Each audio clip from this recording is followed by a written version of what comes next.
Hey, welcome back to Right on the Edge. My name's Derek, and I am reacting to The Death of 24-Hour America, Why Nothing Stays Open Late by City by Diana. That was hard to English right there. But yeah, let's take a look of it. I like many people remember just a few years ago we had 24-hour McDonald's, Walmarts, etc., and now we have Denny's. Good old Denny's. Let's watch this video and see what she has to say. Up in the middle of the night. Maybe you're having a bit of insomnia with nothing better to do and want to get out of the house. Or maybe you just got off work and aren't ready to go home yet. So you get in your car and go out to pick up a late night snack, hit the gym, or maybe get some grocery shopping done. It's peaceful out. You could beat the crowds and pass the time. Maybe it's a 7-Eleven or a pizza place or even a bookstore. There's gotta be something to do besides get drunk. But after driving around for a while, almost everything is closed. Didn't that place used to be open all night? Even My 7-Eleven near me is still open all night, but they do lock the door at a certain time due to like high crime. Kind of a bummer, but hey, what are you gonna do, man? some of the gas stations stopped selling gas at 7 p.m. That's crazy. I did not know that happened. I feel bad for wherever this person lives. Aside from a few bars and maybe a liquor store, downtown is dead. This is 11 p.m. on a Saturday night in Oakland, California. Yeah, that's wild for as big as Oakland is. And it's a ghost town. But this could be anywhere in the USA right now. It's like the whole country is afraid of the dark. What happened? Why does everything close early now? Well, mixture of high costs of labor, I'm going to guess. COVID-19 certainly didn't help. Um, Probably a few other factors. Money.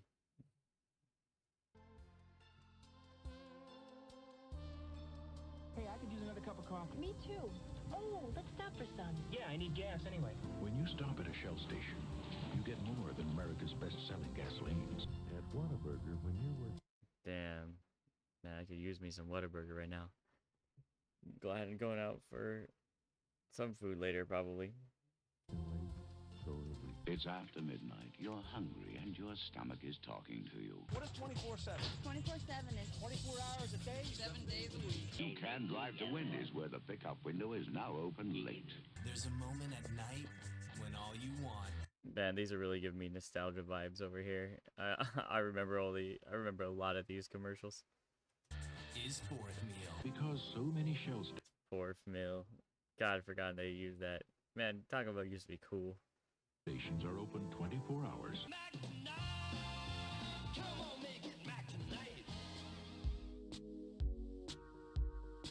There was a time when it seemed like everything was open late. In any little town in the middle of nowhere, you could walk around the 24-hour Walmart at 3 a.m. looking for nothing in particular. Get in if trouble. you needed a random item, Or get in trouble playing hide and go seek at the 24-hour Walmart in the middle of the night. Take your choice. and needed it fast, you knew you could rely on something being open to go pick it up.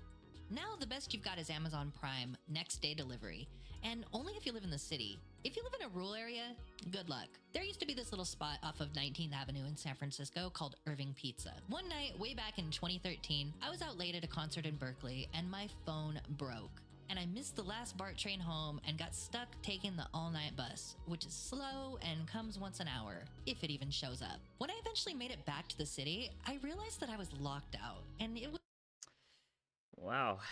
Man, that's rough. I have a similar experience, except I got locked out of a friend's house. And so pretty much I had to stay at Waffle House all night. That was pretty bad. It was 2 a.m., but lucky for me, Irving Pizza was open every night until 4.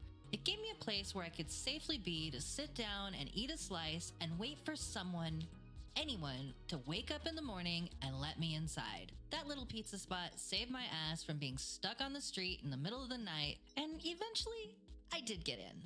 Granted, their other location is in a busy part of town, and it's still open late on weekends. But in the suburban west side of the city, places like that are rare now. That location is long since closed, but the business that took its place in that building closes at midnight now, and it's one of the latest open spots in the block. And this trend is happening more and more as time goes on. And much of it, like a lot of societal issues we've seen in recent years, stems back to 2020 and the Yep. Yep. Good old COVID-19. COVID pandemic. Seriously, the pandemic f***ed us all up. A lot. It was a collective trauma that A lot. Yeah, that's a good word for it. society still hasn't fully recovered from. Stuck indoors all day and night, most people only left the house for essential trips or if they were essential workers. This basically killed the economy for a while. With less overall customers, retail stores either closed altogether or deeply cut back hours to the bare minimum to stay profitable. In most cities and states, indoor dining was either outright prohibited or severely restricted. And what came in its place was takeout. And of course, delivery. Enter the holy trinity of Uber Eats, DoorDash, and Grubhub. During the pandemic, I was an essential worker in San Francisco. And by that I mean, I drove for Uber Eats all hours of the night. Business was booming. I made as much delivering food than I did at the office job I was laid off from. But with it, I started to notice a trend. You'd get an order and it'd be from some weird random restaurant you'd never even heard of. And you'd drive to the location and it would be in some office park or warehouse Ghost or kitchen somebody and something nobody weird, would ever locate a damn pizza place. And then they would run 4, 5, maybe 10 different restaurants out of this single location. Ghost kitchens. They only exist in the apps, delivery-only businesses, and they tend to run relatively late at night. So this put even more pressure on the average local sit-down diner. And as the pandemic began to wane a little bit, those ghost kitchens did not go away. Yeah, they're still there, man. That's just one factor out of many. The cost of living has skyrocketed. No, that's true. I think that's a big deal. I think people don't realize what a big deal that is. Rent, supplies, labor costs, all of it. And a lot of workers were hesitant to risk their lives to come in the middle of the night for minimum wage. And small businesses already facing tight margins couldn't afford to pay them more. So what do? You cut hours and focus on the daytime crowd. Fast food too. A lot of McDonald's and Taco Bell locations used to keep their inside lobbies open relatively late, if not 24 hours in some places. Who made this video of taking apart a McDonald's burger underwater? It makes me feel uncomfortable. But when COVID hit, most of them became drive-through only, and a lot still are. And if they are open again, it's usually only during the day and early evening, and it's become harder and harder to find a 24-hour drive-through these days. Let's not forget about retail. I'm sure that this happens more often in California than it does in most places. Like, you can still find stuff open late around me, just not 24 hours.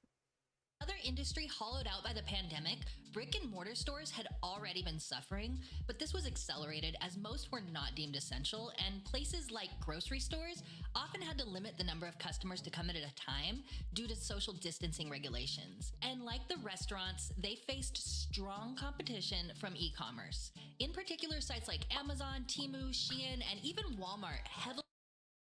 Temu came around a little bit later. You know, I don't think they should be blamed for this. Invested into the online shopping experience. When you can order almost anything you need from the comfort of your... Yeah, like, it's kind of like, what's the point of going out? Not like you need to socialize or anything, right, guys? Your own home and have it delivered to you within the next couple of days? Why bother even going out unless you already are out? And once cities opened back up and return to office became a thing for white-collar workers, they were mostly out and about during the day. When your business is already struggling to stay competitive in such an environment and late night has always seen lower demand, cutting hours is a no-brainer. When remote work was more prominent, many folks moved out of their apartments near the job centers and into larger homes in the suburbs where you could get a little more space at a better price. This devastated many downtowns, which already relied heavily on the foot traffic of office workers during the day and even for the after-work happy hour. I think we should bring in the fact that crime also was skyrocketing and has skyrocketed in urban centers like that as well. Especially in places like California. So the impact of policies and stuff like that probably plays a pretty big role in that. It was especially bad in San Francisco, but it's a national trend. With this, businesses closed, large chains like Forever 21 and Macy's closed their downtown locations, and this created what some called a doom loop, where the inner city basically died. Yeah, they call them anchor stores. Because like they anchor a community there because people would come for these big stores and for no other reason. And with it came increased crime, the cost of living brought homelessness, and drug use spiked. It was a bad time to be out at night. The urbanist Jane Jacobs wrote in her 1961 book, The Death and Life of Great American Cities, of the concept of eyes on the street, which in a nutshell states that the more people you have going about their lives, working, shopping, frequenting bars and restaurants and everything else, the less likely there is to be crime. I'll probably write down the name of that book real fast here. Eyes on the Street, because I'm curious about it. I've heard that book brought up a couple times in things that I've watched recently, so I figure if it's come up twice, you know, it might be a good book. She called it national surveillance, which admittedly sounds a little creepy. But to Jane Jacobs, I don't think so. I don't think that sounds creepy. That's just the act of like being a good part of your community, right? When you go outside and you see something weird happening, you know, at your neighbor's house, and it's not normal, like you're just likely to notice it. public safety was not just the responsibility of the police force, but all of us in the community. And by having thriving 24-hour cities, we all acted as informal watchdogs, keeping an eye on each other. And when you remove those eyes from the streets, what takes its place is not fun for anybody. Without the built-in surveillance of a vibrant community, cities and businesses within them rely more and more on heavy-handed methods. The other night, it was around 11:30 p.m., and I wanted to go to Safeway to pick. Yeah, anecdotal, of course, but it isn't heavy-handed, man. Like, you know, police, it can be heavy-handed, but usually it's just police enforcing the law. So let's just remember that we have laws.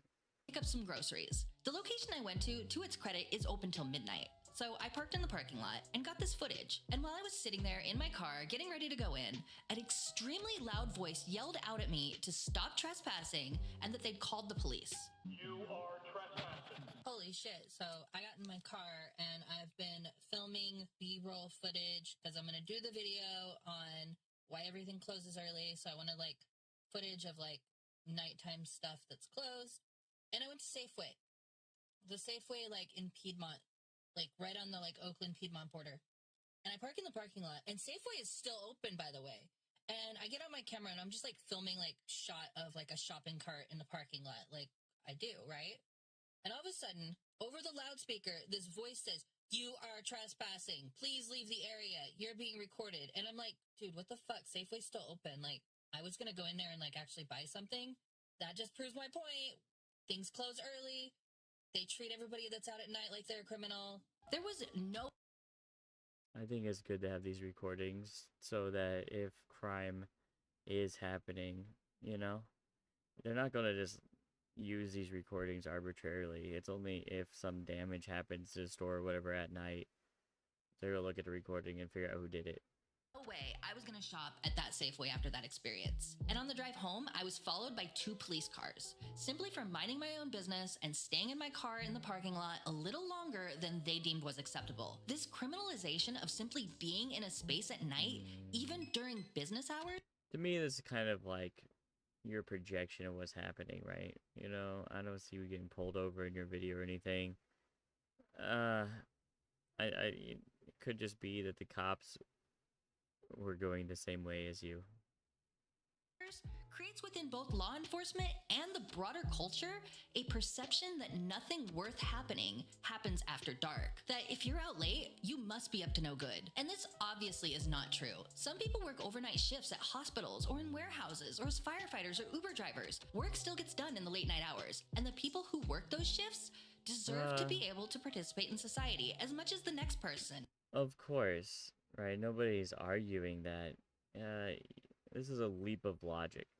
It's a leap of logic, and it's a leap of logic that I don't agree with. And regardless, if you're out at night, that doesn't necessarily mean you're bad. It just means that you like to... It just means that you might be bad. No, I'm just playing. No, of course it doesn't. I don't think anybody thinks that. I don't even think cops think that, right? But to a hammer, everything looks like a nail. You know, they're doing their job, right? You don't even have to be a criminal, but that's what they're out there watching for, you know? So, of course, they're going to watch you as if you might be one. Anyone might be one. You know, you have to think about it from a perspective that's not yours. To be out at night. I went to 7-Eleven because it's still kind of light outside. It's like 8:30. And look at my haul here. I got me some pistachios. Real talk, those are my favorite pistachios. I have some in the cupboard right now, and because of you, I'm gonna go eat them. Thank you. Some wasabi almonds. You're a girl after my own stomach's heart, because those are my favorite almonds. I don't have those though, so you know. That Modesto blue diamond almonds. Yep, they're the best. Of course, a Red Bull, sugar-free, because I've Hell stopped yeah. drinking sugary drinks. Good job. Good on you. Good on you. And I can't help but notice this amber, you know? That's good. The summer flavors white peach is great too. And I finally adjusted to sugar-free. It is starting to get dark, and Did you say majestic to sugar free? Wow, that's great. That must be like a California way to use that. I'm gonna like say that sometime and be like, what are you doing? Oh, I'm just majested into I'm majesting myself into a pilot. Yeah. I was like in the parking lot, and it said, "Thank you for visiting 7-Eleven. This parking lot is being video recorded." It's like a tiny, tiny little parking lot. Like it's being video recorded. I just want to point out why they might do that. Do you notice the boards on the windows? Those windows have been knocked out. You know, Oakland, especially downtown Oakland, it's not exactly a safe place. They really close this 7-Eleven hella early now. It used to be open 24 hours. I remember coming here, middle of the night, riding my bike. I used to do late night bike rides around the lake here. And yeah, you could go anytime. It would be open. Now it closes at like 9-10 p.m. Yeah, that's what happens. I got here right before it closed. This particular 7-Eleven started closing early for a number of reasons. Crime was a big one. It's a sad fact of life that robberies do happen more often at night when there are less people around to witness them. But this is in a vibrant, busy urban area with a lot of dense housing nearby, and it's not a particularly bad neighborhood either. But pretty much... It's not a particularly bad neighborhood, but the windows still got knocked out there. You know? So, yeah, I think you should be a little bit more empathetic towards them in this case. Everything within a few blocks closes up at 9, 10, or 11 p.m. at the very latest. Most places close a lot earlier. So what do the people who actually live in these areas like to do at night? Well, they're scrolling TikTok or Instagram Reels, listening to Spotify instead of going out to concerts, chatting with friends online, using ChatGPT as their therapist, or they're going to bed early. We've become homebodies. With infinite options for every aspect of life, from entertainment, shopping, dining, love and romance, culture, and friendship, all in the palm of our hands, there's less incentive to actually get out on the town and do something. And if people aren't out, the businesses don't have a reason to stay open. It's cultural as much as it is economic. And if you're going to bed at 10 p.m., why would you want to get a job? I agree with that. You know, I agree. Working at 7-Eleven overnight. Businesses have had trouble staffing late night shifts in recent years, which in turn leads to late night hours being cut. Public transit in most cities has reduced or even no service hours after dark. And when less people are taking that transit, when it's time to cut the budget, reducing or eliminating late night service seems like the least harmful option. When we treat the people who inhabit the night like criminals, it only makes the night safe. They don't treat them like criminals. They really don't. I maybe they do in California, but I've never experienced that in Washington. I've never experienced that in most places. Yeah, you're only a criminal if you're doing criminal things. Safe for criminals.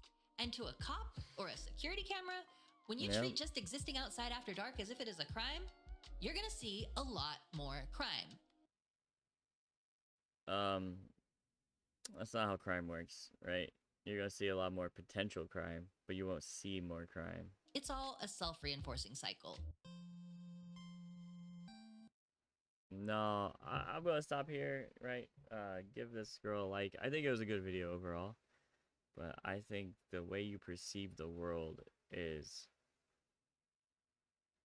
skewed a little bit. It's skewed.